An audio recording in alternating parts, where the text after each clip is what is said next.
Ano? Gutom ka na?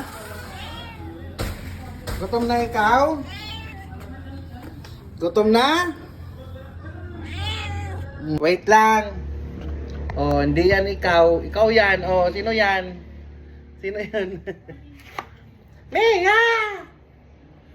Mia daw kasi. Wait lang. Dito na. Ilipat natin to dahil kita yung ano mo. Dito tayo pa. Mia! Come here. Tapos di mo kakainin to. Bahala ka sa buhay mo. Oh, gutom siguro kaya kumain. Minsan kasi di nakain to maarte. Tingnan mo pag kumain, oh. Paka-arte. Pinapakain na nga, di ba? Alam mo naman ano lang to, yung ano bang tawag doon? Ano bang tawag doon yung pumunta, nag-migrate? Nag-migrate. Napakain na kasi siya dito mga kabukan, isang beses.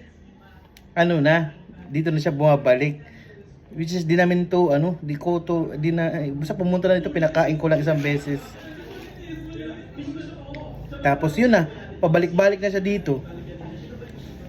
Ano, swerte nga siya pinapakain eh. Diba?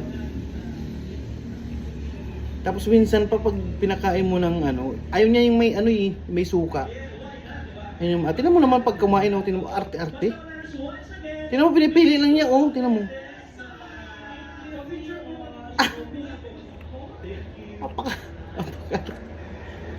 Ang ganda, sarap-sarap na ng pagkain eh. Ate yan, Tapos kapag hindi mo siya binibigyan, nandito lang yan sa pinto, naiyak. Meow, gumagano, meow. Meow, gumaganon.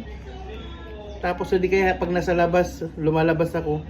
Dati doon ko yan sa labas pinapakain. Ang problema kasi may mga aso din. Ganyan siya kumain maarte, naaagawan. Kaya pinasok ko na dito sa loob. Yun, pumasok naman. Tapos doon siya natutulog sa may karton. Tapos, ewan ko pag busog siguro to, wala. Tapos, umuwi lang siya pag gutom na, alas 12. Diba? No? Umuwi lang siya pag gutom na, yung pag umaga yun siya nandyan. Nagmeow-meow na siya pag, minsan naman pag hapon, basta alam niya yung oras ng kainan. Di mo na kailangan tawagin. Alam na niya yung oras ng kainan pa. Kaya pag walang tao dito, gutom.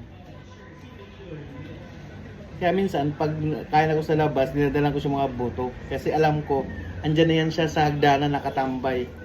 Kaya mahirap mag-alaga ng pusa. Hindi ka naman namin alaga, kaya sorry ka. Hindi ka na, bye na. Muneng! Meow! Meow! Meow!